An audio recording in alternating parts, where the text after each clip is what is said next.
जो हिंदुत्व के बारे में बात करते थे वो आज सौगाते सत्ता पे आए हैं, जहां जहर फैलाते थे वो आज खाना दे रहे हैं, आनंदाचे शिदा बंद कर रहे हैं, शिव भोजन बंद कर रहे हैं, लेकिन सौगाते सत्ता चालू कर रहे हैं। तो ये सारी बातें अप्रैल फूल की है और यही सरकार अप्रैल फूल की बन चुकी है। एक तरफ आप देख रहे हो कि 500 स्क्वायर फुट के घरों पर से प्रॉपर्टी टैक्स पूरा निकाल दिया था उद्धव ठाकरे सरकार ने। दूसरी तरफ यही सरकार अप्रैल फूल सरकार फडणवीस साहब की उसी 500 स्क्वायर फुट के घरों पे अभी यूजर फी कचरा उठाने के लिए लगा रही है। यानी मुंबई कर यानी टैक्स, मुंबई कर हर बार क्यों कर भरते रहे।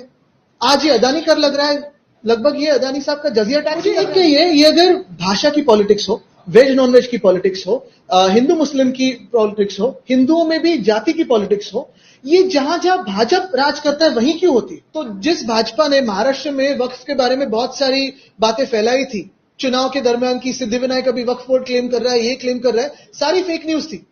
उसी भाजपा को पूछिए कि आप चंद्रबाबू नायडू साहब को पूछेंगे क्या कि उनका स्टैंड क्या है, नीतीश कुमार जी को पूछेंगे क्या क्या उनका स्टैंड।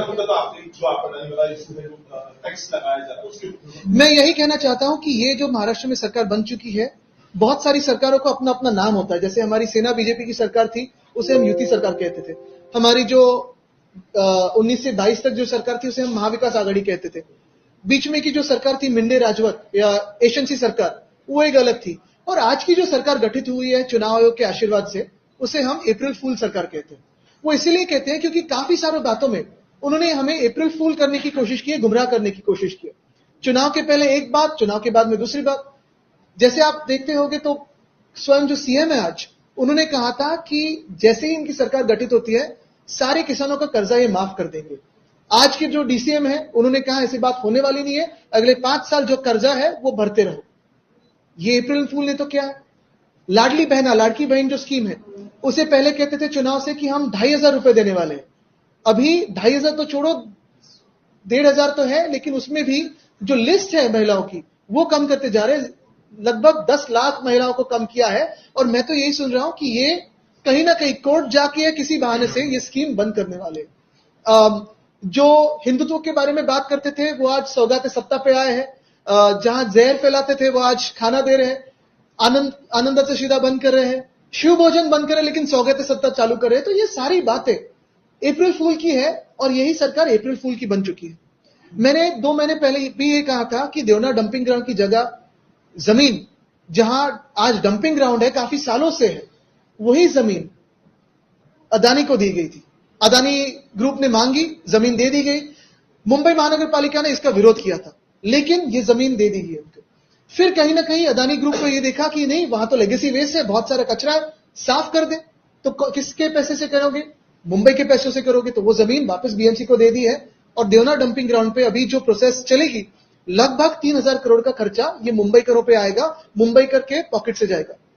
तकलीफ इसी बात की है कि ये पैसा जो 90,000 करोड़ के सरप्लस हमने बनाए थे, जो फिक्स डिपॉजिट थे मुंबई के बीएमसी के, वो सारे पैसे, हर एक रुपया हर एक स्कीम से जुड़ा हुआ था। फिर वो कोस्टल रोड हो, गोरेगांव मुलुंड लिंक रोड हो, एसटीपी हो, लेगेसी वेस्ट की जो ट्रीटमेंट होती है उसके हो, लेकिन सारा का सारा पैसा एशेंसी सरकार ने दे दिया अपने लाडले कॉन्ट्रैक्टर्स को।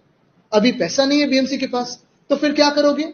तो सॉलिड वेस्ट मैनेजमेंट भी, यानी कचरा जो हम घर से निकालते हैं या फिर होटल से निकालते हैं, दुकानों से निकालते हैं, स्मॉल मीडियम बिजनेसेस से हम रास्तों पे लाते हैं, उसे पिकअप करने के लिए अभी बीएमसी पहली बार इतिहास में हम पर यूजर फी लगाना चाहती है।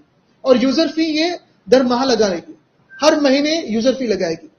एक तरफ आप देख रहे हो कि 500 स्क्वायर फुट के घरों पर से प्रॉपर्टी टैक्स पूरा निकाल दिया था उद्धव ठाकरे सरकार ने। दूसरी तरफ यही सरकार अप्रैल फूल सरकार फडणवीस साहब की उसी 500 स्क्वायर फुट के घरों पे अभी यूजर फी कचरा उठाने के लिए लगा रही है। यानी मुंबई कर यानी टैक्स, मुंबई कर हर बार क्यों कर भरते रहे।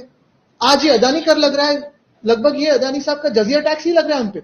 और ये क्यों भरे हम, क्योंकि आपने पैसा खाया, आपके एजेंसी ने पैसा खाया, आपके लाडले कॉन्ट्रैक्टर्स ने पैसा खाया। भुगते कौन, तो हम पैसा भर रहे हैं, टैक्स पेयर पैसा भर रहा है, मुंबई कर भर रहे हैं। और क्यों मुंबई के इतिहास में पहली बार हर घर पे हर माह हर महीने ये यूजर फी लगाया जाए। और ये यूजर फी स्थिर नहीं रहने वाली, अगले 2 साल में बदलते जाने वाली है।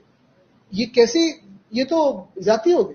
और लगभग 1 दशक के बाद इस मुंबई में लैंग्वेज पॉलिटिक्स वापस आपने देखा हो, कई सारी तस्वीरें आई की भाषा का सम्मान होना चाहिए, इसमें कोई शंका नहीं है। लेकिन क्या ये लगातार मामले आ रहे हैं, उम्र की अलग अलग मामले आ रहे हैं, तो मुझे एक कहिए, ये अगर भाषा की पॉलिटिक्स हो, वेज नॉन वेज की पॉलिटिक्स हो, हिंदू मुस्लिम की पॉलिटिक्स हो, हिंदुओं में भी जाति की पॉलिटिक्स हो, ये जहां जहां भाजपा राज करता है वहीं क्यों होती है? हमारी भी 2.5 साल की सरकार थी, तब ऐसे कोई मामला नहीं था, शांत था तब। बहुत सारे राज्य ऐसे हैं देश में जहां भाजपा नहीं है, सब स्थिति अच्छी है। फिर जहां जहां भाजपा ही राज करती है तो हिंदू खतरे में कैसे आता है? जहां जहां भाजपा राज करती है तो मेजॉरिटी खतरे में क्यों आता है? वहां की सुख शांति समृद्धि क्यों खतरे में आती है? क्योंकि भाजपा यही चाहती है कि हम लड़ते रहे, झगड़ते रहे और जो महत्वपूर्ण विषय है उससे हम विचलित हो जाए। लेकिन मैं यह कहना चाहता हूं, जैसे आज अभी हम हिंदी में बात करें, इसके पहले मराठी में बात कर रहे थे, शायद आप इंग्लिश में क्वेश्चन पूछेंगे, ये ना है तो बाद में पूछता है कहां गए, सॉरी। तो ये सारी बातें जो है हर कोई हर भाषा सीखे, बिल्कुल सीखे, लेकिन हर एक राज्य में जो अपनी अपनी भाषा होती है, अपनी मातृभाषा होती है, उसका मान सम्मान होना ही चाहिए। अगर कोई अपमान करता है और कहता है कि मैं ये भाषा नहीं बोलूंगा या उस भाषा का अपमान होता है, तो कोई ना कोई, अगर कानून ना हो या महाराष्ट्र जैसी परिस्थिति हो जहां कानून का दबाव ही ना हो, किसी को डर ही ना हो, तो कोई ना कोई कानून अपने हाथों में लेता है। आदित्य जी, इसमें पिछले 1-2 हफ्ते में दिख रहे लगातार ऐसी तस्वीरें आ रही और सेंटर में एमएनएस दिख रहा है, उसी के लोग जा रहे हैं, लोगों को मार रहे हैं। नहीं, देखो ये सारी ये बातें अगर आप देखें तो बदलापुर में कौन था? बदलापुर में भाषा का विवाद नहीं था। बदलापुर में क्यों हुआ था? क्योंकि उस जो महिला थी उसकी कंप्लेंट पुलिस नहीं ले रही थी, जिसकी बच्ची पे अत्याचार हुआ था। तो हर बार, अभी बीड़ में क्या हुआ, जो संतोष देशमुख की हत्या हुई उसके बाद कुछ एक्शन हो रही नहीं थी, इसलिए लोग रास्ते पे आए। परभणी में क्या हो रहा है? तो हर जगह आप देख रहे हो, सिर्फ भाषा के ऊपर से नहीं है, बड़े क्राइम हो, छोटे क्राइम हो, हर जगह कहीं ना कहीं ऐसे लग रहा है कि महाराष्ट्र को आज होम मिनिस्टर है ही नहीं, एब्सेंट है, और इसीलिए तो लोग रास्तों पे उतरना चाहते हैं। आदित्य, एक सवाल पूछेंगे, जिस प्रकार से लोकसभा में कल अमेंडमेंट बिल पेश किया जाएगा, शिवसेना की क्या भूमिका है? क्या आप लोग इस बिल को हमसे पहले चंद्रबाबू नायडू साहब से कहिए, क्योंकि उन्होंने अब भी कहा था, पूछे उनसे, क्योंकि उन्होंने कहा था कि वक्फ को हम हाथ नहीं लगा देंगे। तो जिस भाजपा ने महाराष्ट्र में वक्फ के बारे में बहुत सारी बातें फैलाई थी, चुनाव के दरमियान की सिद्धिविनायक अभी वक्फ बोर्ड क्लेम कर रहा है, ये क्लेम कर रहा है, सारी फेक न्यूज थी। उसी भाजपा को पूछिए कि आप चंद्रबाबू नायडू साहब को पूछेंगे क्या कि उनका स्टैंड क्या है? नीतीश कुमार जी को पूछेंगे क्या क्या उनका स्टैंड क्या है? पहले उनका स्टैंड आने दीजिए, हम अपना स्टैंड बता देंगे। आपकी पार्टी का कोई स्टैंड होगा कल जेपीसी में, आपके भी लोग? बिल्कुल, जैसे ही चंद्रबाबू साहब और नीतीश साहब बता दें, हम अपना स्टैंड बयान कर देंगे।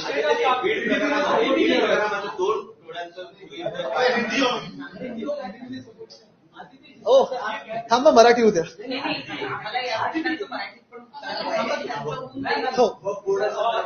ये भी कहा जा रहा है कि एकनाथ शिंदे की पार्टी की तरफ से मांग की जा रही है कि नवरात्रि का वक्त है, तो रोड पे जो मटन और जो नॉनवेज बिकता है उसे बंद किया जाए।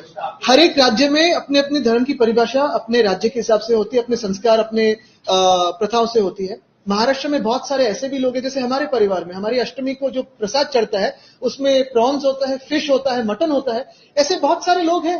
तो आपके संस्कार हम पे ना ला दे, आपका हिंदुत्व हमारे हिंदुत्व पे ना ला दे, यही हमारी बात है। कोई जाति कहीं से ना हो, हम अपना मराठमोड़ा जो हिंदुत्व है उसी का पालन करते आएंगे। ये कहीं से कुछ लोग अपने पब्लिसिटी के लिए एशंसी ना करें। और अगर मैं तो यही कहता हूं, ये यूजर फी कचरे के जो है वो एशंसी पे लगा दे, क्योंकि सारा कचरा उधर ही है। शिवसेना नहीं, वो एशंसी गठ है। और कॉमेडी क्लब वही भी स्थापन कर दे, क्योंकि जो देखने गए थे कॉमेडी क्लब में उन पे भी नोटिस मारते हैं।